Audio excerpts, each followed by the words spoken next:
Yeah, good luck sleeping tonight, ladies and gentlemen. Welcome to another edition of The Game Changer. I'm, of course, Nate the Effing Great, and I'm being joined here by a very special guest, good friend of mine, and also he is one of those guys who's here for a specific reason. Mr. Brennan, how are you doing, good sir? I am fantastic, dude. How are you? I am doing very well, and the specific reason I have him here is because, as you have guessed by the first song right off the bat, we are talking about Stephen King's It, specifically the recent adaptation remake that just came out not too long ago. I think it's almost been about a week and a half now. Yeah, roughly? a week and a half. That sounds about right.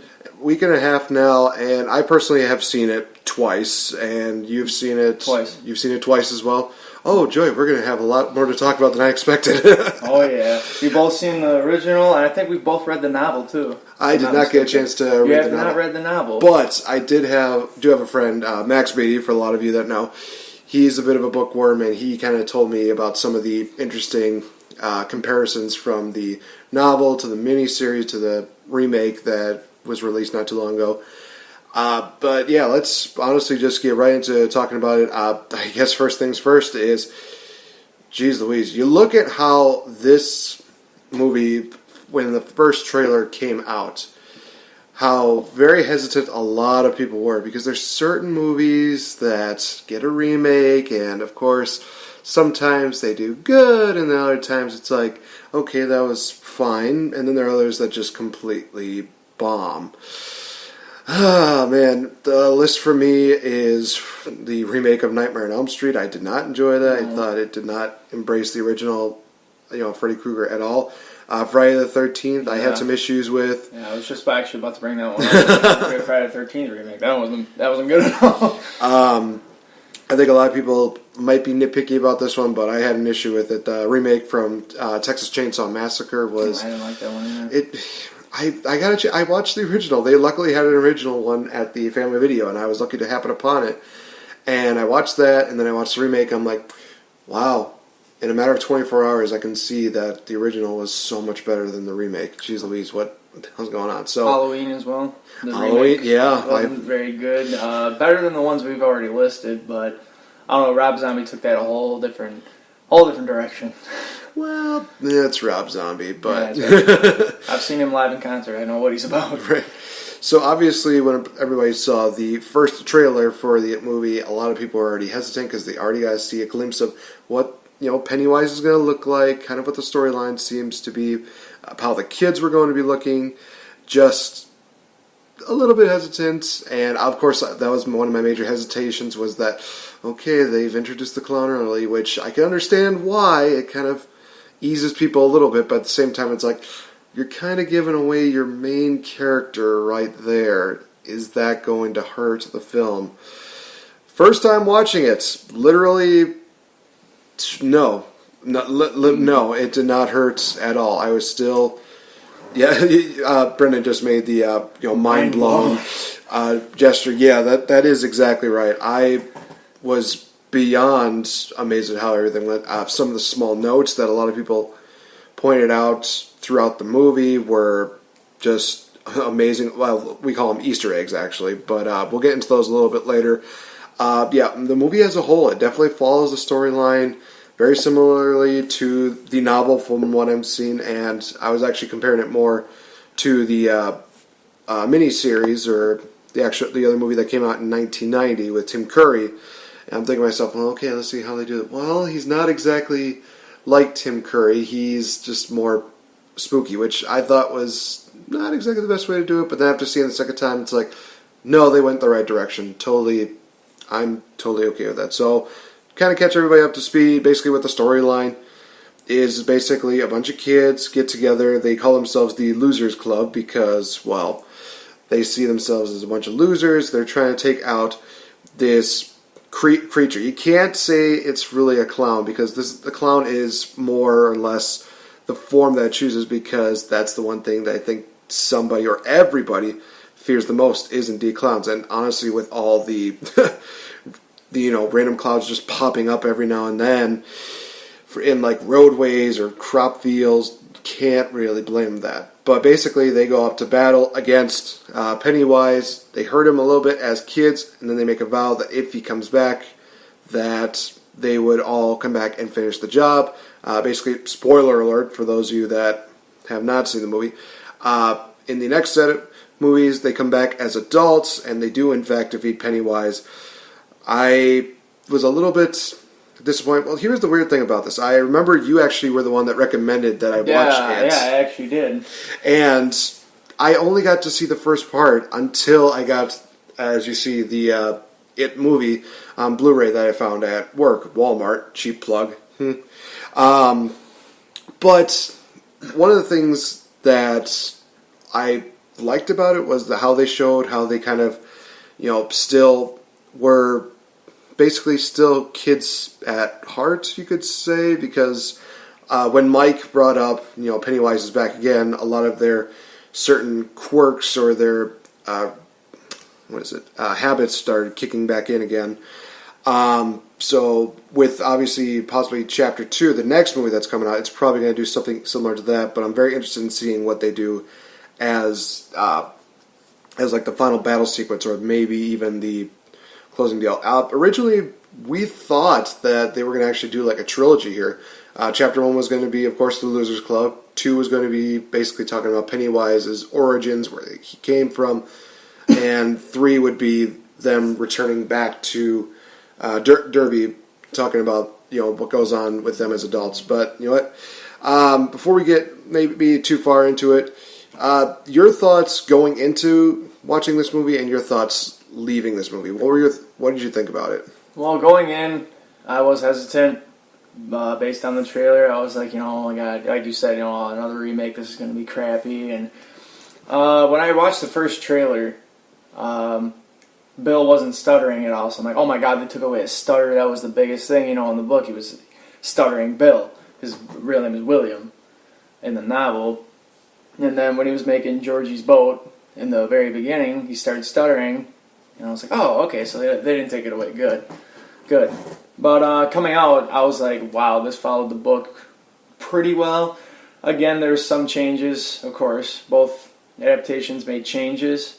I think the biggest one that I noticed was Georgie's death. In both adaptations, you see the clown just grab his arm and bite it off real quick. Well, that's not what happened. In the novel, he grabbed his arm, and there were a bunch of witnesses watching on the front porches as Georgie was screaming, and took about 2 minutes, and then he bit his arm off. And he actually didn't even bite it off. Actually, I think he just ripped it off. And when Georgie died in this one, he was ripped down into the sewer. Well, that didn't happen. A guy came up, grabbed him after Pennywise had left with his arm, and Georgie was already dead. It's the only real big difference I noticed, but coming out, I give that movie a damn near 5 stars. That was a great adaptation. Well, you mentioned changes. There were quite a few changes from, obviously, the miniseries that I've seen and this remake. One of them definitely that stood out was the fact that, well, actually, 2 things that kind of stood out, because if we go into even deeper with the novel versions, there were 2 very explicit, sex scenes, and this was one of those things that people were very, very hesitant about, because there were 2 basically like sexually graphic parts of the novel that a lot of people were thinking, I don't know if they can really do this as a movie. I mean, they would basically have to go from rated R to, I think it was NC-17. Yeah, NC-17. One of them is, of course, and for those of you that are, of course, listening with kids, you probably want to have them just go into the room. So let's just take about maybe like 5 seconds, let them just, leave the room, and okay. So one of the things that definitely they took out of the miniseries as well as this remake is, in fact, the Losers Club orgy, where all the boys took turns having sex with Bev, which is good that they did not do that. That would be one of those things where a lot of people would be very have a lot of issue with. I'm glad they took it out due to that, but I'm also kind of upset that they took it out, because in the book that was pivotal. That was what brought them back together, because the light of the turtle, if anybody's read the novel, they'll know what I'm talking about. Okay. Was leaving them, and that was what brought them together, essentially. And Beverly, who was strong in herself, said, basically we got to do something to make sure we always stay together. So she let the guys, take turns having sex with her, and basically that bonded the Losers Club for life. But in both adaptations, you see them, swear, you'll come back, and hold hands with, So they kind of did that instead of the sex scene, which I thought was, hey, it's a very good replacement. But everybody's like, oh, well, there's no sense in having it in there. There was no reason for them to have sex anyway. Read the novel. Like you'll understand why they did it. Right. Yeah, I think that they were trying to. I don't know if I would say. Well, I think they kind of incorporated that just a little bit, but more giving hints about it than actually giving to us directly. Like, yeah. Of course, the insults that Bev was going through, that she was a slut, she was a whore, she would go with anybody. I think that was kind of one of the hints that probably stated that they were not going in this direction, possibly, and maybe that they could say hey, at least we mentioned something instead of nothing at all. I think that how they did it at the ending from the movie miniseries to this remake, I think it's a little bit more graphic, obviously, but also I think it does make things a little bit more powerful. I am thankful that at the end, what they did basically is that they, cut their wrists and they're basically holding hands. Thankfully, they weren't, holding each other's hands while they were still bleeding, like the whole, Blood Brothers deal, where they just, hold hands while each of them still have slit hand wrists. Like, for instance, if I cut my right hand, you cut your right hand, and we just shake hands there, they might technically be blood brothers. But obviously, that can lead to a little bit of issues like blood transfusions or blood diseases and stuff like that. So that was one of those things where it's like, okay, I can understand why they did that. You had to basically try to be practical about that. But it still was a very powerful message behind it, stating that, hey, this was basically the first mark, but the last mark's going to be given when we, take care of Pennywise. The other thing that got cut out that I actually did a little bit of research in before going to see it the second time was a little bit of a homosexual moment involving between Patrick and Henry Bowers, right? There we go. Yeah, that was the one I was mentioning. Basically, they ensued that Patrick was basically giving Henry a hand job, and Henry kind of liked it, and just before Patrick even tried to go for a blowjob, Henry's just like, no. Yeah, basically freaked the hell out on him and went berserk like Henry Bowers always did. So, yeah, I'm glad they got that one. I mean, it's experimental time, as a teenager, but I think we all know that. We don't want to see it. Right. And the interesting part about that is the way that my friend Max basically explained it to me, and it does actually make a little bit of sense in the novel, probably more than seeing it in the movie, that basically, Henry grew up with a father who was not always that, loving, caring, very sweet, to say the least. Basically, Henry was, as you stated, experimenting. He wasn't really so sure about who he really was. And obviously, Mr. Bowers, Henry's father, not very accepting of that. So that's kind of where I think a little bit more of a darker backstory, which I think would have made for an interesting, origins for Henry Bowers, knowing that he's growing up in a home where dad is not exactly very pleasant or accepting. There we go. That's where I was looking for it. To his lifestyles and what he wants to do. Because a lot of people have seen, and this definitely goes into a psychiatric deal, that a lot of times home life can be a major factor of what you do in real life. So that was one of those things where I looked at that, and they showed little glimpses of it where Mr. Bowers basically gave Henry either dirty looks, or even the scene where he basically shot on the ground of Henry, basically humiliating him in front of his friends. But I will say that the line that Mr. Bowers had was so good, where I'm trying to remember, basically talking about you see a man made of paper and it only takes a few seconds to. Oh yeah, Ah, man, what is it? But you know which line I'm talking about, basically. Yeah, I know which one you're talking about. Oh God, usually I can remember these things really well. But yeah, it was just one of those lines that really just stood out. And if it comes back to you, then we'll go back into that. But you know, it's just lines like that, and just all the stuff that they brought in to this movie that really made it special. And the thing about this movie is that it was a bit darker, it was a bit more creepier, but it also had some very lightheartedness and comedy to it. And one of the main reasons why it was so comedic was indeed because of Richie. For a lot of you that don't know who Richie is, I'm going to pull up his name, so maybe that way I can at least try to do justice to him, because I can't just say, oh, he's the kid from Stranger Things. It's like, that's just not going to cut it. Come on. I have to give him... Okay, Finn Wolfhard. There we go. One of the main characters on Stranger Things. As soon as I saw him, I'm thinking, oh man, this is going to be very interesting. And then I'm walking out of the theater like, wow, I'm never going to be able to watch Stranger Things the same way again, aren't I? Because, believe it or not, ladies and gentlemen, we're a month away from that premiering again, season 2, in late October. But you definitely could tell with Finn, he definitely did a great job as playing the role of Richie. Comparing his character on Stranger Things, he's a little more serious, very much more... I'm trying to think of the right way to describe it. Very, very lighthearted, but also just really mature for his age. And then you compare that to when he's playing a Richie, it's just like he shuts that light off and he's just completely immature. He's that kid that everybody either gets annoyed by, or it's like, oh man, he's just bluffing, or he's just talking, and he just does an amazing job. Mm-hmm. I think they all did an amazing job. But yeah, the seven, it was the 7 kids of the Loser Club, right? Yeah. It was Eddie, Stan, Bill, Richie, Bev, Mike, and Bev. All these kids were amazing during this movie.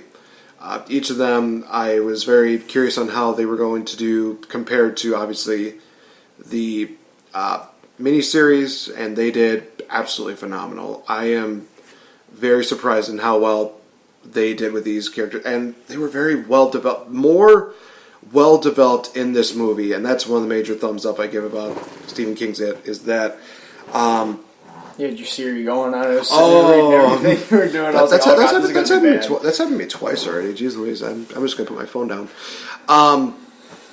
But yeah, I think that the kids were more developed in this movie than they were in the miniseries. I think that they slowly developed them throughout the movie, but that was also combining what happened to them as kids and what also happened to them as adults, kind of, I think, giving a little too much away, really. But with this movie, they're just slowly building up. Like, for instance, with, Bev, you got a little more insight on what her home life was like and how much of a creepy bastard her father was. In the 1990, he just seemed really abusive, but in this one and in the novel, you really know how he is. He desires her for some odd, creepy reason, and he abuses her both physically, mentally, emotionally, and sexually, and that's how it was in the novel. And right when I saw that, and right when he smelled her hair, I was like, oh my god. Like, oh god, they're gonna bring out her real dad in this one. It was creepy, and I think the line that really just stood out was the fact that he kept asking the question, "Are you still my little girl? Are you still my little girl?" That's where it was just like, "Oh God, no!" Oh, the things he's done to her, like no. And I will tell you this: that if Max were here, he would say, "Hey, I'm just glad that fucker died." It was just one of those moments where it just kept building up, and I just saw on Max's face, he just wanted him to die. He's just like, yeah, screw you, fucker, just get the fuck out of here, you goddamn fucking... That guy was creepy, oh my god. I mean, hey, that was the point that they were trying to point across, and, guy did a great job. I'm sure that he's probably not going to be allowed to a school district anytime soon, at least until it's like 2 or 3 years old, but, Well, he's an actor. There's a difference. He probably didn't want to do it as much as she didn't want it to happen. It's just kind of one of those things where it's just like, oh man, he's hugging me, it's creepy. But then as soon as you hear the phrase, cut, he's basically just like, I am so sorry for creeping you out. And she's like, I am so sorry. Please don't report me to the police. I have a good show. Another major difference was indeed the role of Eddie, who had a more clingy mom than what he had in the miniseries from what I saw. And I don't know if you can... So was this the right adaptation of what Eddie's mom was in the novel, or was it a little more extreme? From what I remember in the novel, I'm rereading it, and I only read about 2/3 of it before. I didn't get to finish it, but no, this was the right adaptation. In the 90 adaptation, she was a little clingy as well, but not as severe. She was very meek. She was very quiet more than anything. Yeah, and then in the 90 adaptation, this one she was very clingy, and she was a hypochondriac. And yeah, that's how she was in the novel. She was very clingy, and she was a very, very bad hypochondriac. And she had that one disease where her kid's always sick. I forget what it's called. My brother would know. He's a nursing student. But yeah, perfect adaptation, I thought.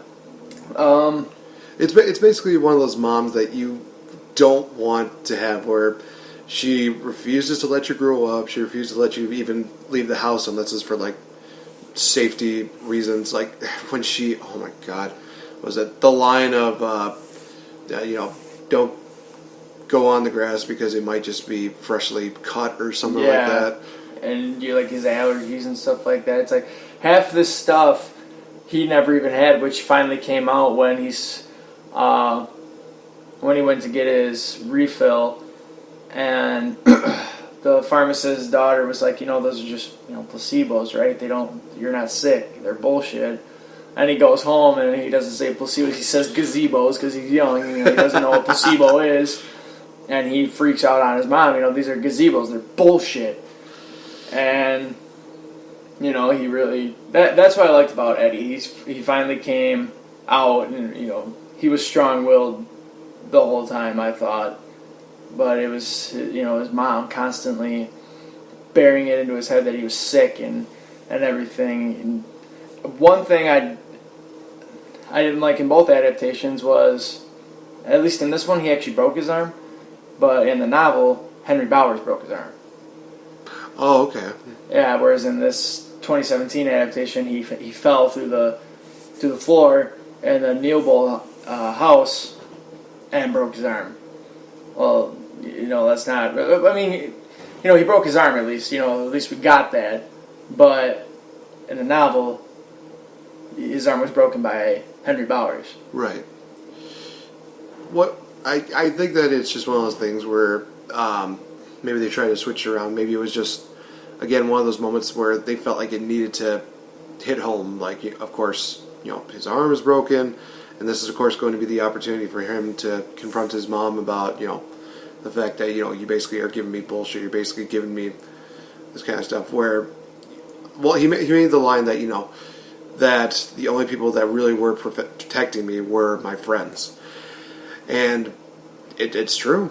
They were always there for him, and they were always there. But I will say that oh my gosh, that scene where they show how limp his arm was when it was broken, that was just brutal. And then to make matters worse, they show Richie basically putting it back into place. I'm like, oh god, help me! I was like, ooh. It's like, that didn't help. That's gonna leave a mark. And why is this kid not cussing like a sailor right now? Well, they cuss all the time when their parents aren't there, but then when someone's arm is broken, you don't cuss. Another thing I did like was, just like in the novel and the 1990 adaptation, was Bill. Bill was the leader, and you saw that, in every adaptation that has been made, 1990 novel, 2017, he is the leader, and that's just how it is. But in this one, if I remember right, I don't think him and Richie got into a fight. But Bill was kind of driven mad by the fact that he couldn't find his brother's body. Right. And that was kind of his pivotal driving, for defeating Pennywise was, I want to find my brother. And, well, in the novel, he already knew what happened to his brother. He went to his brother's funeral. Same as the 1990 adaptation. He went to his brother's funeral. But that was his drive, you killed my brother, you fucking bastard. Like, now I'm going to kill you. Well, I think, to your point, is that they never really showed that in this remake adaptation. They basically just made it seem like, he's gone, he's dead. There was no funeral scene, there's nothing there to really kind of confirm that. So, in this adaptation, obviously, Bill is more believing that, that Georgie would probably still either be alive or his body is still somewhere around. And obviously, during one of the earlier scenes, they showed him doing that model of what the sewer was going to be like and how it all connects to the barrens at the bottom. And it definitely does show, as you say, that he was very obsessed. He was very driven to find Georgie, to find Georgie's body. And, once it reached the point, I think it was during the slideshow scene where finally it snapped in Bill, where he finally realized, this is the person, or this is the thing that took Georgie from me. I want to make him pay. And, yeah, it's really very interesting. And it definitely does show that during this movie, he's definitely very driven. At first, the kids are kind of like, well, no, let's hold on just a minute, because a lot of the adults have said, that, Georgie's gone, and really there's nothing that we can do about it. Now they know that Pennywise is behind everything here, and it's more just like, I don't think there's anything that we can do about it. And that fight scene that you mentioned between Richie and Bill was a bit of a shock to me, and it was one of those things where it's like, oh, geez, obviously this shows, what happens when one person is absolutely obsessed and the other person's just like, I'm done. I've had enough of this. And I think that moment there where it seemed like everybody's breaking up, everybody's, going their own separate ways, it's one of those things where some people might think, well, it was completely unnecessary. I don't know. I think it's one of those things where before, everybody was still a bit weak and they were still not quite at the point of being ready, but with that small break there that they had where they just broke up, it feels like a lot of them started, growing up, and they felt like they were getting stronger. Mike is the best prime example of that. At the beginning of the movie, we see that he's not able to put down a sheep, but then after the break and everything, he finally... He's just... Yep, next one. Yeah, he's just doing that like absolutely no problem. I'm trying to think of another example of that. I think, Eddie slowly starts getting his confidence. Stan, I think, realizes more and more what it takes to be a man. And I'm not just saying that because he had a Jewish bar mitzvah. Let's all that aside, he definitely realized that, I think, after that. One of the things that I think I had a little bit of issue with was the supposed love triangle between Bill, Bev, and Ben, because I don't know, the way that they did it in the miniseries for me, it felt weird, because obviously there was a point where it seemed like Bev and Bill, they kind of, well, actually it was more Bev from what I saw in the miniseries, that she was more, interested in Bill because she thought that he wrote this nice, amazing poem for him, and it just was one of those things. And that became apparent that he obviously didn't during one of the scenes where she basically recites from the poem. And he's like, "Oh, was that in the school play we did, like in first grade?" And it's like, right then she should have known, oh crap, he didn't write it. But she's like, "No, the poem." And he's like, "Oh, well, yeah, I don't do poetry." And she's like, "Oh." And she still finds a reason to somehow like him. I don't know. It was one of those things that were kind of confusing. Then we go into the scene where, and I thought that this was still a very cool scene, where after Bev basically kills her father, she has nothing to fear Pennywise, of course, takes her down to the sewer area, and he notices that about Bev, that, her greatest fear is gone, so she's really got nothing to be afraid of. And Pennywise, of course, has that classic line of, "Oh, you will be." And, he opens his mouth and reveals the deadlights. Deadlights, thank you. That's what I was thinking about. Which, of course, puts her in a bit of a trance, and she's floating so up. They're floating, and then they... Before I get too deep into that, let's talk about how insanely genius that was, where the sewer scene basically shows basically how the classic line, "We all float," just takes it to an absolutely different level. Now if you've seen the 1990 adaptation, you still don't know, well, why does he say they all float down here? Because in that one, they're all up in spider webs and basically, shit like that. Well, in this one, they were floating in midair because of his deadlights. Yeah, they're all like levitating around and circling just a giant montage of just bikes and things he's taken over the years, because he's been there in Derry for a long, long time. But bottom line, he's killed a lot of people and eaten a lot of people. That's what people don't get. They're like, "Oh, he's just been here, he's just been around for a few years." Like, no, he's been there since damn near the 1500s, probably before that even.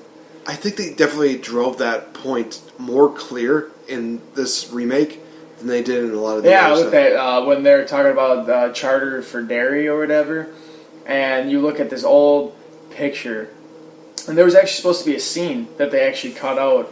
It took place back in like the 1600s when Pennywise first came to the Earth, and because yes, he is an alien. I'm just gonna throw that out there. He's an alien.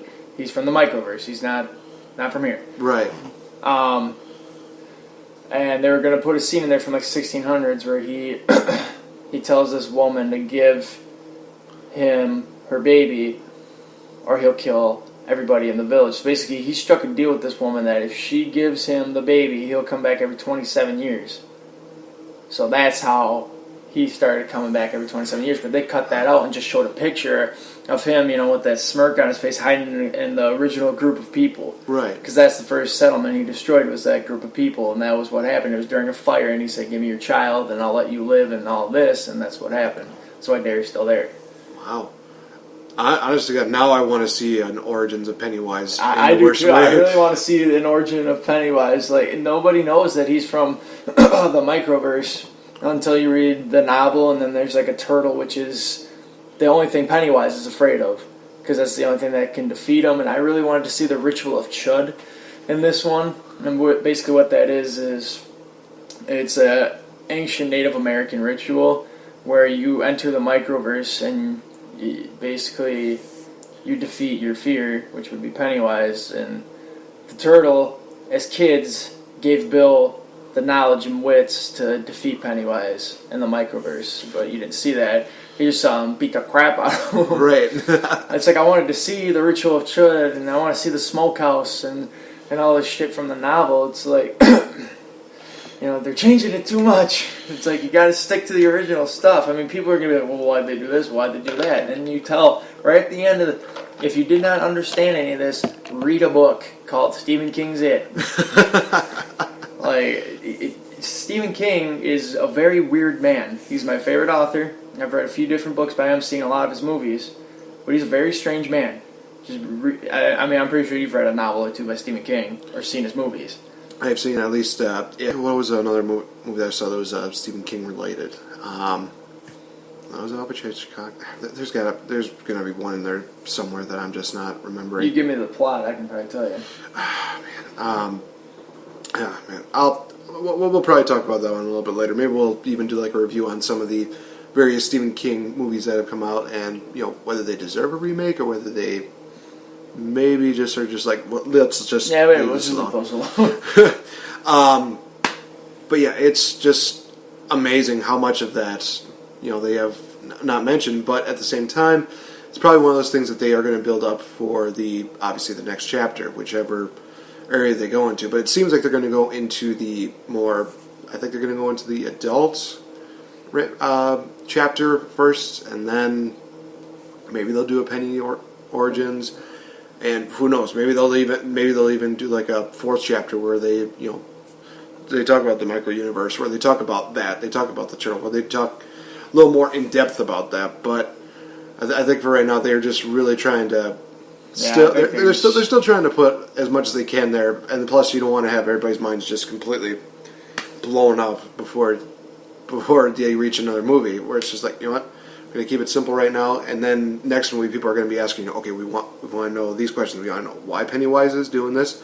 We want to know, is he still going to be around? Are they going to find a way to defeat him? Are they going to keep him as that spider creature like they did in the 1980s? That is what he is in the novel. He's a spider-like creature, and that's actually how in the original 1990 adaptation where they kill him and rip his heart out. Well, that's how they do it in the novel too. There's only two people that are there, and that's Bill and Richie. And Bill ends up going basically inside the spider thing and destroying its heart. So it's kind of the same, but. Well, it sounds a little more better than what they probably did in the 1990s version. Because I remember watching that ending and I thought, that's a little anticlimactic for a movie that's about 3 hours worth.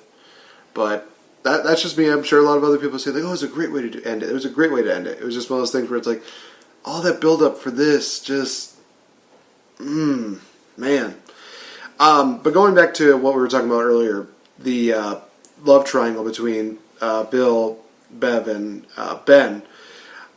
This is one of those things where it just feels like it feels like a Twilight deal. Either on Team Edward or Team Jacob. It's like either Team Bill or Team Ben. Well, what team are you on? I'm on Team Ben. I'm on Team Ben, dude. Like, come on, like I love Bill. Don't get me wrong, he's a great guy, but it's like, come on, like give the pudgy kid a bone. Right. Like, he wrote you a nice poem. He's a good-hearted kid. And Bill's just kind of an ass clown at times.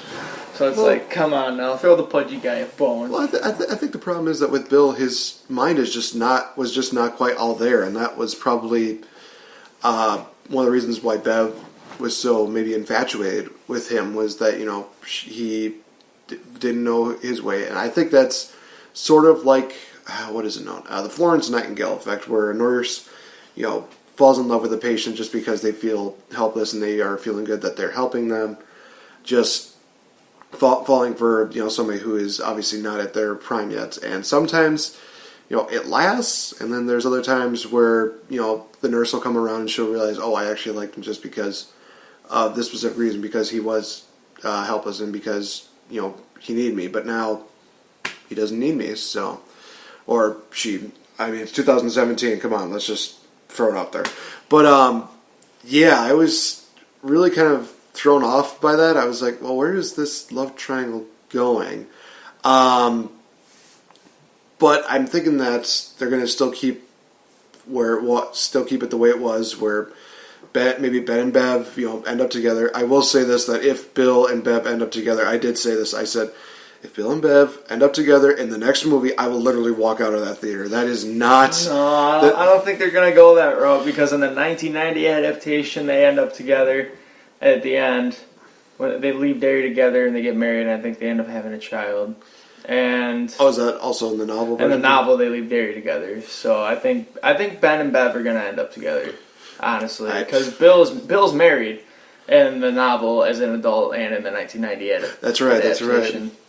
But I don't think they emphasized it enough in the 1990 adaptation that his wife is cheating on him, and he doesn't know about it. Oh, Jesus. Man, that's... yeah. That I did not know. They definitely did not. They didn't. They really didn't, and really, I didn't even know she was cheating on him until I was reading a review, actually, on the movie, this 2017... No, not the 1990... adaptation, and they said basically what I just said. They didn't really say that she was cheating on him, and then I was like, oh shit, that's bad. Right, that's bad news. But let's talk about Pennywise himself. Bill Skarsgård. Compared to Tim Curry. Okay. This is going to be a really tough one. I even have a hard time even telling you, because, like I've said that Tim Curry is my favorite actor of all time, and so many of his roles that he's done are just so memorable. They're just so great, and he has that signature smile and that signature just everything about him I just love. And then I watch this movie, I'm like, oh boy, this is I know. I remember somebody actually posted a GIF about when you heard it is getting rave reviews, and it's Tim Curry, basically from his the Rocky movie horror show. No, Rocky Picture Horror Show. There we go. Rocky Horror Picture Show. Thank you, Rocky Horror Picture Show. Thank you. Oh my gosh, and I still need to see that movie, even though people are saying that I shouldn't.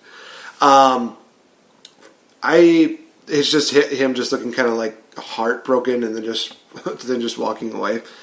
It's like, a lot of people are of course going to always think that the new ones are always better, especially in the box office, especially in reviews and stuff like that. But honestly, the way that I see it, Tim Curry was always going to be still Pennywise to a lot of people. He's still going to be that one who basically set the bar.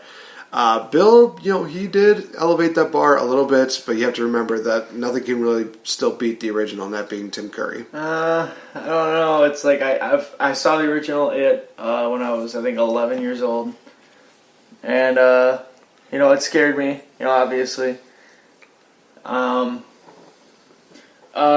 Yes, he is the original Pennywise. He did do really good. He was scary, and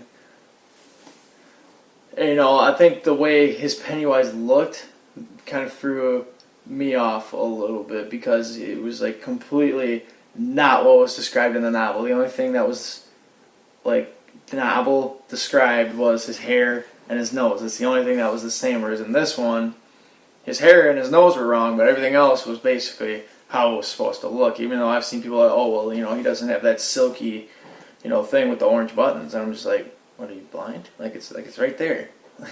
Right. That's how he was supposed to look in the novel. If you take the top part of his hair off and put a red nose on him, that's how he looked. That was him in the novel. So I think Bill is more true to the novel than Tim, and also I think Bill's was a lot scarier than Tim's.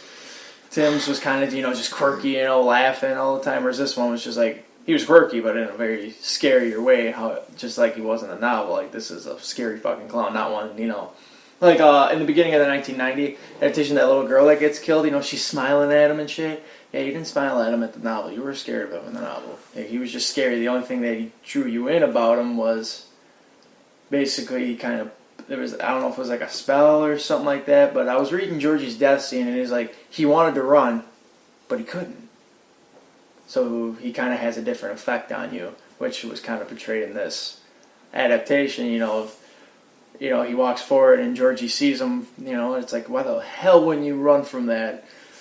Whereas in the 1991, it's like, oh, check it out, what the fuck are you doing down there? You're kind of a nice looking clown, and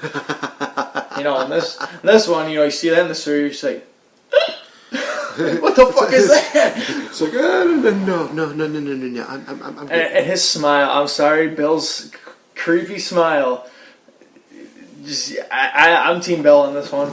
I think, like, Tim, I love Tim Curry. I do. I really, really do. He's a great actor, and he scared the living shit out of me when I was 11 years old. But I'm a 19-year-old man, and I'm afraid of clowns again because of Bill.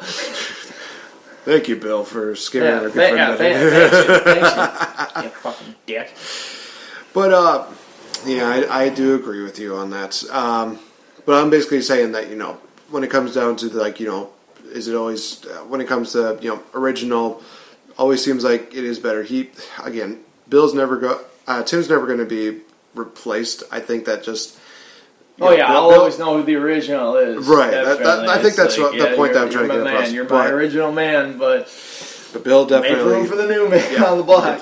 Yeah, he definitely set the bar on that, and it's just incredible how this kid. I mean, I love reading a lot of the backstage stuff and one of the things that they did during production. One of the things that I thought was ingenious that they did was that when the kids were brought to the set, they never saw Bill until their scene, just so that they could actually get that genuine effect of fear when he pops up. I looked at that, I'm thinking that's great. I mean, if you see it in the movies too. Like, definitely. Like they're like, when they're in the Neil Bolt house and all three of them get separated. But when Richie gets separated from Bill, and he's in that room full of clowns. Like Pennywise just pops up. You see the fear in Richie's face. You know, he's like holy fuck, what the fuck is that? Right. One thing I did love that they do, and this is a little bit of an Easter egg. I don't hate to get I hate getting off topic. That's fine. But when he's walking towards that coffin and that scene, spoilers. If you look to the left, you see the original Pennywise doll, and I pointed that out to everybody I saw the movie. I pointed it out to you. I pointed it out to my brother. Like, hey, like you see right there, bottom left corner, and both of you are like, yeah. I'm like, dude, that's the original Pennywise. And you noticed it right away. My brother's like, where? I'm like, right there. And he looks, and he's like, oh yeah, like yeah. And people around me go, shh. And I'm just like, shut up. Like, I'm into this. It is kind of weird how when I went to see it with you and then I went to see it at Max, there were not many people that were shushing us. So I guess we were part of the more chill group, I guess. But lucky you guys. You had a chill group. I had to sit next to a bunch of freaking crab asses. Like, everybody's shh. Like, you shh. Like, I've read the book. I've seen the 1998 thing. You shh. This is probably the only time you've heard of Stephen King's It. Like, you be quiet on this. Right. I actually got into an argument with somebody because they're like, oh, this movie's like, really good, and they, it followed the novel perfectly. I'm like, have you ever read the novel? Well, no. How the hell can you say, have you seen the original? There's an original? Like, oh my it's like, okay, God. You be quiet. Like, you have no room to talk here. It's kind of like one of those things where a guy just says something just either to A, look cool, or B, to get laid. I don't think you're going to get laid, too. Oh, yeah, I saw Stephen King. It was really good.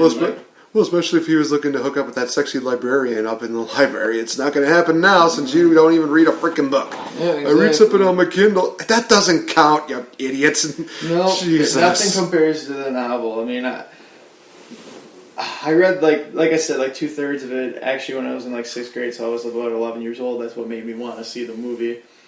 But, I'm in 6th grade. Eventually I'm going to get bored with a book like that. Right. Because it goes on and on and on about a fucking piece of grass or, some shit like that. Like most Stephen King novels. But, now I'm reading it and he can go on and on and on about something. I'm just comparing it to both movies. Like, if it's, if, the 1990 adaptation did it. I don't know if other people read like this, but if I'm reading a scene and the 1990 adaptation did it better, I'll actually start seeing the movie in my head as I'm reading, and it'll just play through my mind. Like, I don't know if anybody else reads like that, but I do. If I read The Lord of the Rings, I'm always thinking about the Lord of the Rings movies, and now it's all playing back in my head. Like, yeah. I've never heard of anybody reading like that. I'm the only one that does. It is one of those things where I could see somebody doing that, and then you reach a point where it's completely different, and then it's just like that scene is just completely paused, and it's just like, this was not in the movie. I've done that. It's like, wait, what? And then I start to lose focus, and it's like, oh shit, no, keep reading. I'll get to a point, and then I'll come back to another point that's in the movie. Like, oh, okay, here we go. Yeah. Is there something like that, or there's even a point where you're reading this and it's like, wait, why was this not put in the movie? What the? Okay, this is pretty awesome, and then you do pick up again. It's like, why was that cut out? Why the hell was that cut out? That was awesome. Yeah, I've come across a few. Or it's like you just reimagine that scene in your head if it was put into the adaptation or the 2017 version. It's just like, oh, okay, now I can see it. That's awesome. I don't know. It's weird. Like imagine you're watching a movie and you know how it kind of fits into your head. Mm-hmm. Like, imagine that when you're reading a book. That's how I read every single book I've ever read. Or if I've never seen the movie, I'll create a movie in my head. It's weird. I don't know. Right. I've had I've told my physician and counselors about that, and they're like, yeah, I've never met anybody that does that. And it's like, oh shit. Like, am I that weird? No, you're just that. I'm not saying this in a disrespectful way. You're that special. You're that kind of person that I could definitely see do it. And that, geez Louise, honestly, I would say this. I would just invite you over just to tell my kids those kind of stories. Just so you'll have those kind of deals going through your head, and be like, dude, I'm just gonna call my friend Brendan, and we're gonna have him just come over here and do bedtime. And my kids will be like, "Yay, Uncle Brendan!" Yeah, I'll be sitting there making up a story, and I'll just be going through my head, and I'm just like, "This should be a movie," and they'll just be like, Sometimes they'll be like that, but then they'll just have like their bedtime stories with Adam Sandler. Oh man, Uncle Brendan's going over bedtime stories. Like, oh shit. Well, you know what? Speaking of Adam Sandler, let's talk about. It actually is a smooth transition from that to talking about some of the records that it has already broken since it's premiered almost about a week and a half ago. One of the things that it definitely did was it destroyed the box office record that was set by Hotel Transylvania, Part 2, which was, from what I'm seeing here, it only gained about $50 million in 2015.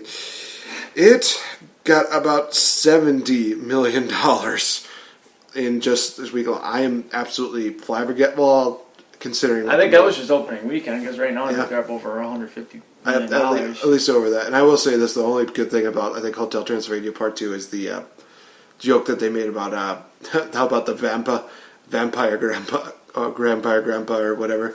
I forget who played the older grandpa, but it's just so funny listening to that accent, just seeing like, you should know about this vampire. He is what? Vampire grandpa. Come on, that was obvious. I'm like, okay, that just made this movie worth it. I'm sorry, but when you have an accent and you're making a joke like that, that's funny.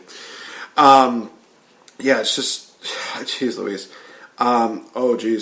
See, Paranormal Activity, which had about $58 million in initial ticket sales in 2011, after Justice for Inflammation, was the previous record holder for a horror movie released at any time of the year, according to ConScore. Yeah, it shattered. Wow. It shattered Paranormal Activity. It is the best horror movie at the box office ever in the history of filmmaking. And my good co-host and friend, Victory Bell, I don't know if you're listening to this, but I regret to inform you that it did a little better than Wonder Woman. And if you don't believe me, okay, I'm going to read this paragraph. So here's basically coming from, this is like from the Mobile New York Times. So basically what it says here, and I quote, instead, it arrived like a superhero movie, actually bigger. With no stars and a modest production budget of about $35 million, it delivered a larger opening weekend audience than Wonder Woman. Its turnout was particularly impressive given that cities and... Oh, wait, that's something else. That's talking about the hurricanes. We're not going to go into that. So basically, opening weekend, it's actually defeated Wonder Woman. And defeated Deadpool, too. I don't know if we can go that far yet. I think that as far as rated R goes, it's still pretty high up there, I think, currently box office-wise. Maybe like opening weekend, it probably did a lot better than weekend. That's probably where we're getting from. I thought you were saying like completely it defeated Deadpool. I'm telling you, it's going to. I think it'll beat Deadpool pretty easy. I think it's going to come at least second. I think it'll come pretty close because I think that a lot of people were very anticipating of Deadpool, and a lot of people were very anticipating of it. I think that Deadpool might have a little more favors than a lot of people, especially those that are... I think that with Stephen King movies, they're probably not a huge fan base, but compared to like the Marvel Cinematic Universe fan base, there's probably a little bit more of a... superheroes, every kid wants to be a superhero. No kid wants to fight a clown. Right, yeah, point proven. Yeah, it's just absolutely amazing. They said it was probably the largest opening in the month of September, which says a lot. Third highest grossing movie of the year, I believe they said it was. Yeah, that's so far. I think it was, I think Beauty and the Beast was number 1, Guardians of the Galaxy was number 2, and then it was coming in at number 3, if I'm not mistaken. Yeah, I think that's that's crazy. I think for those that are saying like, oh, that can't be true, it's probably more just locally within our nation. That's probably the reason why the numbers probably state that. And it's probably and people are going to say, but Wonder Woman made this worldwide. We're talking about locally, not universally. Internationally. Internationally. Or nationally. Internationally. Yeah, internationally, Wonder Woman probably would be on a freaking planet of its own. But, nationally, it's probably... Well, it did go international. So. Oh, it just went international? Well, I think it opened the 9th in the States, and then I think it was like the 12th. It was everywhere else. Oh, wow. So still breaking box office records. And it's going to be big. I mean, there's books. I mean, I'm pretty sure. I don't know if it's an audiobook or not, or actually I think it might be Stephen King's It, the actual novel, 1,200 pages in French. Wow. So France is obviously into it. You know, actually, this is kind of interesting. I'm also looking at this this article, and it mentions, of course, it's gotten positive reviews. One of the things that it says here, it says it also has parallels to Stranger Things, the hit Netflix series. Both involve a scary supernatural mystery and have a Stand By Me style group of misfit children at their center. Legitimately, man, this would be a really tough thing to do, but if they found a way to do like a crossover between Stranger Things and It, that would be that would blow my mind. It's very risky, I know, but also at the same time, people are saying that Marvel and Star Wars is going to probably have a crossover. At least Stan Lee thought that way. It's just one of those things where it's like, ooh, that's risky. That is risky. Please no. It's kind of one of those. It is one of those things where it's like, if they're going to do a crossover, don't make it one of the main 9 films. Make it a spin-off film. Then I'll go see it. If you're trying to make Star Wars not a crossover, you are going to ruin Star Wars completely for me, and I will never watch another Star Wars movie. Like, you cannot do that to me. I have seen every single Star Wars movie. I own every single Star Wars movie. I am waiting for number 8, and hopefully I'm not at boot camp when that fucking thing comes out. like, do not ruin 9 for me. Do not ruin 9 for me. I think they will do that as a spin-off. I think that I don't even know what they're going to even do with 9. It's going to be. Well, I mean, there's 9 books. So. Right. So probably just follow the 9th book. Because they follow. I've never read the Star Wars books, I'll be honest. Neither have I, so, hey, we read something. Movies are good enough. I don't need to read the book. Right. I've done enough reading in my life. Okay, fair enough. I'm not going to judge you or anything like that, so. But yeah, it's just absolutely amazing how far it has come. You know what we haven't really discussed yet, though, is... What's up? I mean, I know you haven't read the novel, but the differences in the kids between the 2 adaptations and the novel, we never really talked about that. How basically in this movie, how did they stay true to the novel and how were they different from the 90s adaptation? I don't know if you wanted to get into that. I mean, I can give some pretty decent insight on that. Yeah, that actually might be a good idea. So, Brendan, the floor is yours. All right. Well, in the novel, Bill is a little taller than everybody else in the Losers Club. I think they did make Bev a little bit taller in the. Yeah, I think Bev is or just as tall as Bill, maybe. Yeah. So, and his hair is is reddish, not like ginger red, but reddish. Has a reddish tint. Okay. And in both adaptations, you don't really see that. He's more like kind of a blondish brunette in both of them. Okay. Which is all right. On this one, at least they made him taller than everybody else besides Bev. Whereas in the 90s adaptation, he's kind of like right in the middle. Stan's taller than him, I think. Richie's about the same size. So, which is ironic because Seth Green probably didn't grow that much taller since then. So. Yeah, Seth Green. Yeah, I like him in the 1990 adaptation. But anywho, I don't want to get too far off topic. But they did stay true to his character, him being the leader and being driven to defeating this thing. Then you got Stan. I think the 90s adaptation of Stan was a little bit better. He had the hair, and that was how he was in the book. And he was a little older because he got held back a year. So when they're all 12, he's 13, almost 14 years old, so he's a little older.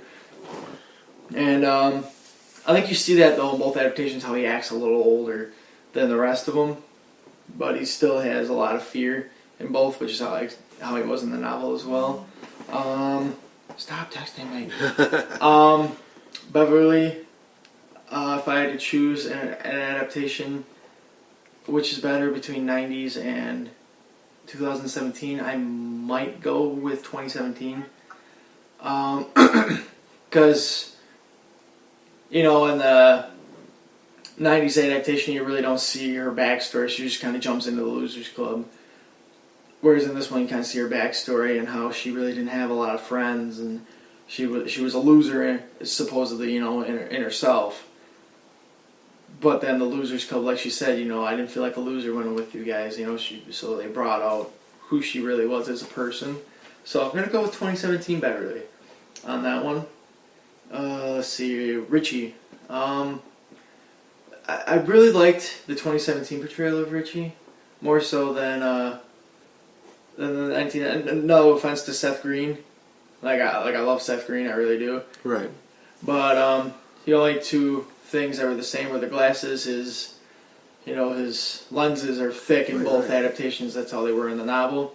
But in this 2017 adaptation, the only thing that he's really missing is having his glasses all taped up and buck teeth. That's the only thing he's really missing.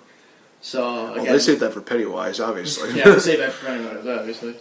So again, 2017 adaptation, I'm going to go with Mike. I think I might stick with the 90s adaptation because that's a little more how he was. He was an outsider in both, but I feel like this one was kind of he was quiet. Did you realize that in the 2017 he was just really quiet? Yeah, I want to chime in on that because that was something that, again, my friend Max pointed out, and then it was kind of one of those things like, oh yeah. It was kind of one of those things where he was kind of like the straggler. He was kind of like the last person. Yeah, he really was. He was. He was not as involved as what he could have been. In the novel and in the 90s adaptation, he was more involved in this. He's like, yes, we have to do this. Like in the 90s, my dad says you need to know when to take a stand. And in this 90s adaptation, not in this 2017 adaptation, it's like. Where the fuck is Mike at? Like, is he in his own world? Like, hello? It's kind of one of those situations where when they do like the break-off deal, it's kind of one of those situations where it's like they just probably forgot that he was even there, and probably were just like, oh, Mike, and he just, hey, where did you get here? Right? It's like, where'd you come from? It's like, I'm the only black kid in this entire town. What the? No, I'm kidding. But please, nobody come after me, and please don't get me. I'm not trying to be racist. It's just one of those things where it's just like, it is true. He's the only black kid, that ever comes to Derry, and that's why Henry Bowers and his bullies pick on him. He's the only. Don't come after me either. As they say in the novel, he's the only nigger around. And no, I'm not racist. Do not come after me. No. My best friend is black. Okay. But they use that word a lot in the book. And I'm glad they didn't use it a lot in the novel because I would have had a problem with it. I don't like that word, even though I use it sometimes. But yeah, let's skip over that word and we'll come back to. Well, you're referencing what they said in the book. I think that they can be. It's a pass on that. It's one of those things where it's like, no, we shouldn't say it. But at the same time, you mentioned the fact that was something that Stephen King had 102 times they use it in the novel. Are you serious? 102 times. Stephen King, you are a madman. Well, this novel is set back in the 50s. So I don't care. That word was huge in the 50s. Jeez Louise. Against black people. So. All right, so we went through. We went through Bill, Bev, Stan, Mike, and Richie. So we still got Eddie and Ben. Okay, Eddie. If I wanted to pick an adaptation to go with, again, I'd go with 2017. I think that's a little more how he was in the novel. The 90s. This one was really close because I liked Eddie in the 90s one too, except in the 90s he was a little more afraid. He never really broke out of his shell from his mom until he was an adult. Sounds about right, yeah. But in this one, he broke out as a kid. So I'm going to go with the 2017 adaptation, being a little more true to who he was in the novel. And then the final one of the Losers Club, I'll get to the, I'll do a couple of the bullies too, would be Ben. And again, I'm going to go 2017. In the 1990s, I did like that Ben. He was, he was true to the, a new kid and all this, that, and the other. But, he kind of, again, just like Bev, jumped right into the Losers Club, Whereas in, this 2017 adaptation, he was by himself for a few weeks out of the summer. And then, after he was getting his ass kicked by the bullies and broke free and finally met up with those 4 guys from the Losers Club, then he became a part of it, which is kind of how it happened in the novel. He was by himself, and then he got into the Losers Club, whereas, the 1990s adaptation, it was like his first day of school.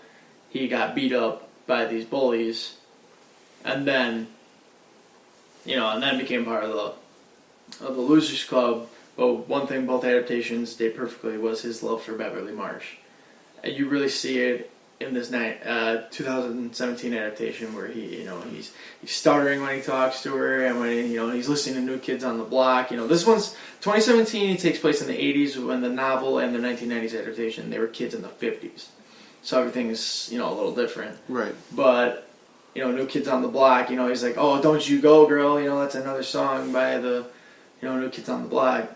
He's in love with Beverly, and I think they did a good job portraying that in both.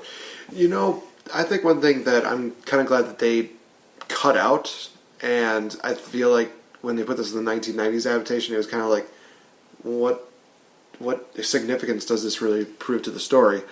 Was basically Ben's backstory of living with his other family members, and they're not exactly as accepting. They're just not exactly that not that loving, except for his mom. And it was just kind of those things where they just verbally abused him, and his mom basically says, we just gotta suck it up. We just gotta suck it up, and Ben was not having any of that, and that was it. It's one of those things where it's like, this doesn't seem to serve as much of a point as I thought it did. And I remember thinking, why didn't they put this in the 2017 version? Now, letting it soak in, it's like, it really doesn't develop Ben's character that much at all. See, I kind of disagree with that. In the 1990s adaptation, he was, not really verbally abused per se. I mean, I haven't read that far into the novel. I don't know if that's how it was in the novel. But, he was verbally abused. And, but his mom said, we got to suck it up, we'll get into our own place. And he kind of says, well, they wouldn't be treating us like this if Dad was still alive. So basically that shows a love. Okay. He loved it. He looked up to his dad, and he relied on his dad to protect him. And his dad was shot down in Korea. Oh, that's right. And then when Pennywise came at him, he came as his dad. So, which, they say, he picks our fears, this, that, and the other thing. And I don't think it's just fears, because I think Ben really had a solid love for his dad, and every time he talks about him, he just kind of got sad in the 1990 adaptation. So I think Pennywise doesn't just take your fears. I think he takes what you miss and love the most to kind of lure you in.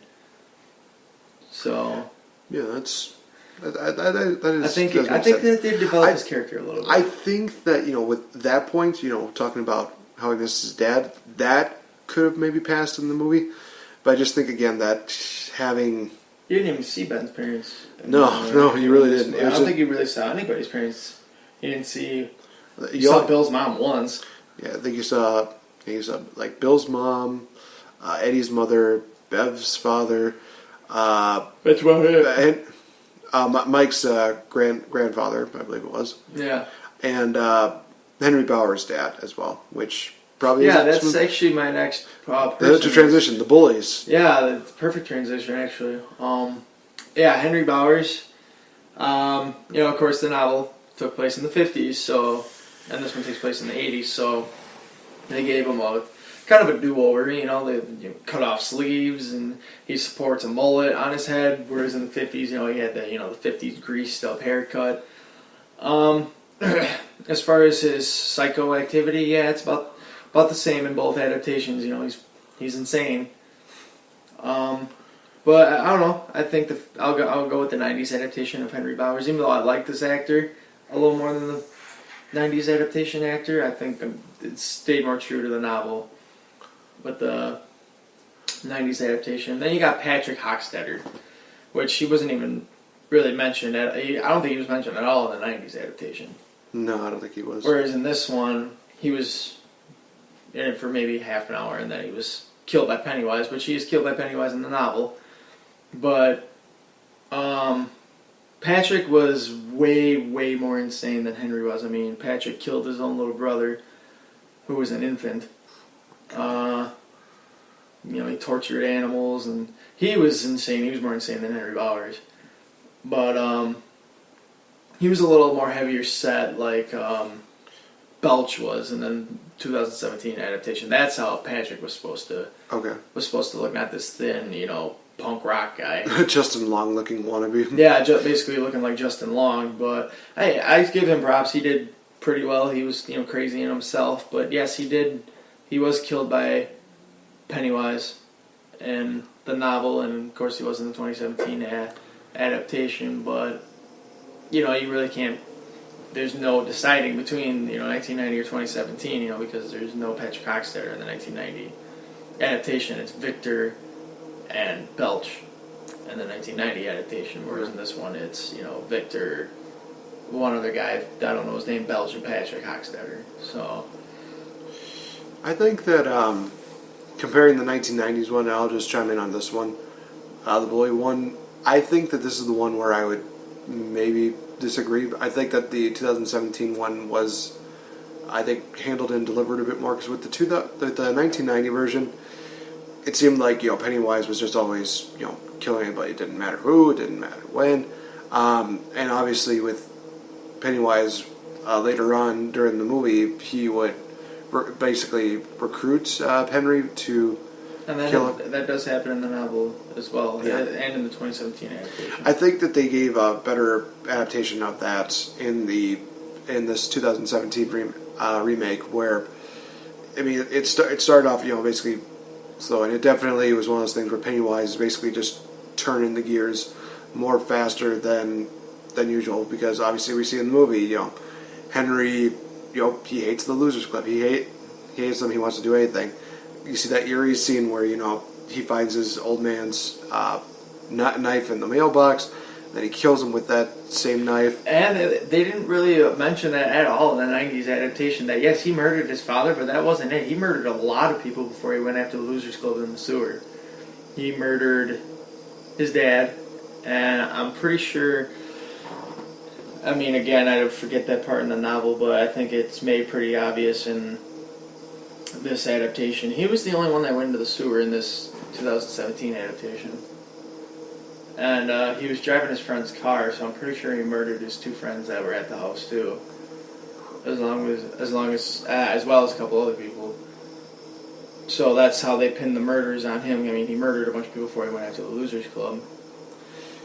But it is kind of one of those things where that scene where Pennywise is on the TV and the kids are just saying kill them all, kill them all. Now it's one of those things where it's like, is he saying kill them all as in like the Losers Club, or kill them all as in like kill everybody? Now it is one of those things that kind of begs the question: is Pennywise trying to go after the Losers Club, or is he just trying to install fear in everybody so that way they don't basically I think he got forget the Losers Club because he knew that the Losers Club can defeat him, and he was getting scared. Yeah, probably. I don't know. It was just kind of one of those things where it's just like, maybe there was a deeper meaning than I thought when it came to that scene. But with all this information that you're giving me, it's just kind of like, I wonder if that was also what he meant by that. But who knows? One thing, me and my brother kind of, noticed in this 2017 adaptation, Mike pushes Henry down the well, and it's like as he's falling, it looks like there's like no end to this well. And so it's like, is he dead? He can't be dead, because they pin the murders on him, and then he goes into that sanitarium.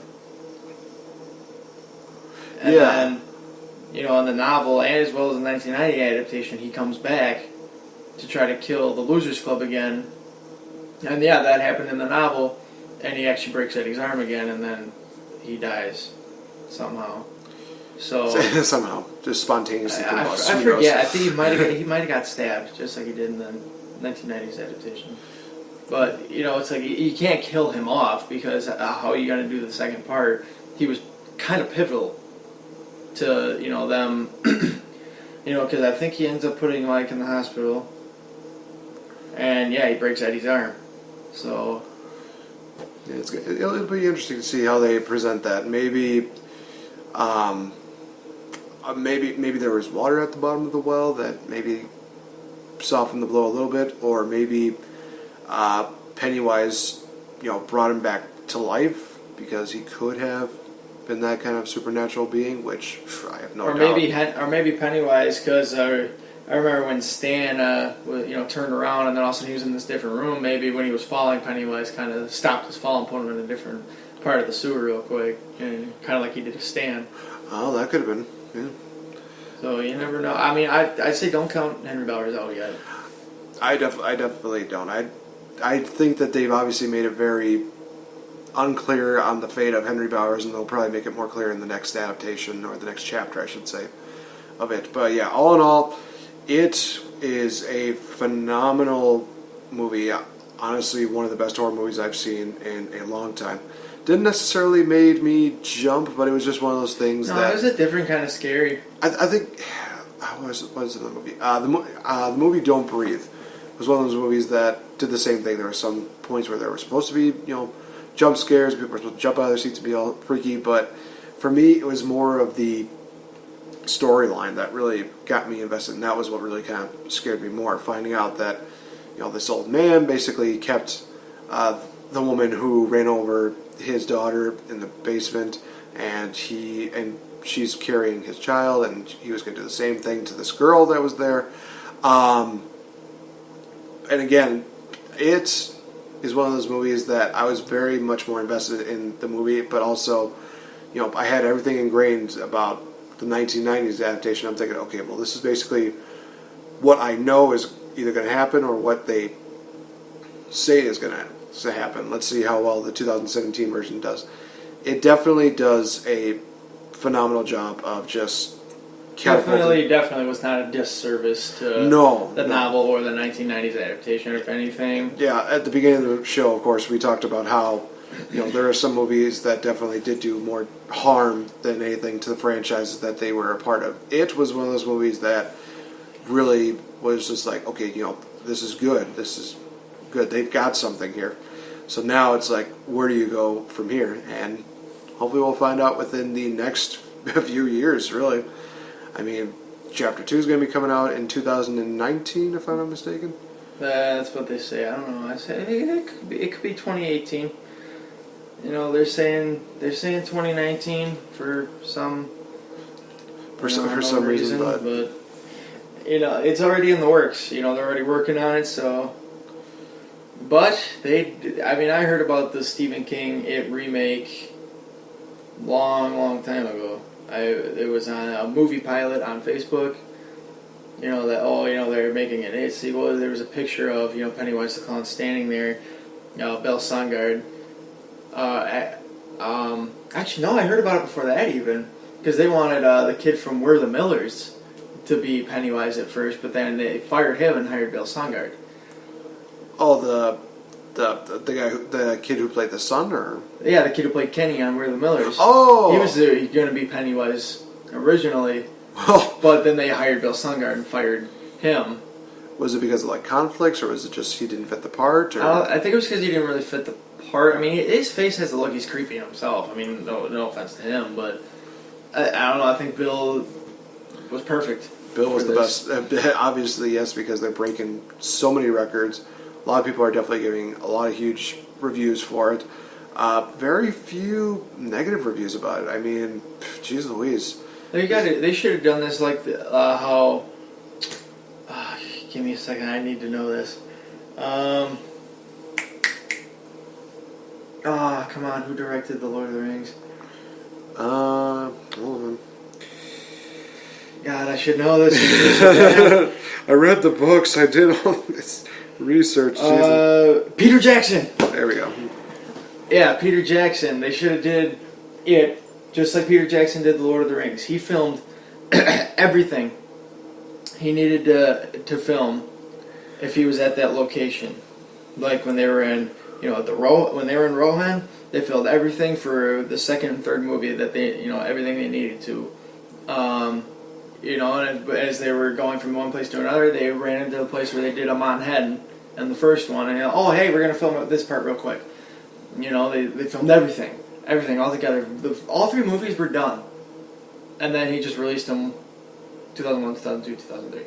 They were all done. They were just waiting to be released. That's how they need to start doing movies that are going to be trilogies or sequels and shit like that. Because look at The Lord of the Rings. Those movies are wonderful. I mean, this is about it. Right. No, I get the point you're trying. So basically, if people are going to do like trilogies for like horror movies and stuff like that, they should really take that chance. All at the same time. Just take that chance, especially if they feel that confident. And honestly, I couldn't really agree more. It's one of those things that a lot of people have yet to see, and it would be very interesting to have all those movies, ready to go by that time. I mean, for God's sakes, it took them 10 years just to get even Avatar out because of the animations, the CGIs, everything like that going. They could have kept going with that, and they could have. They're actually they've already signed up for 4 more Avatar movies.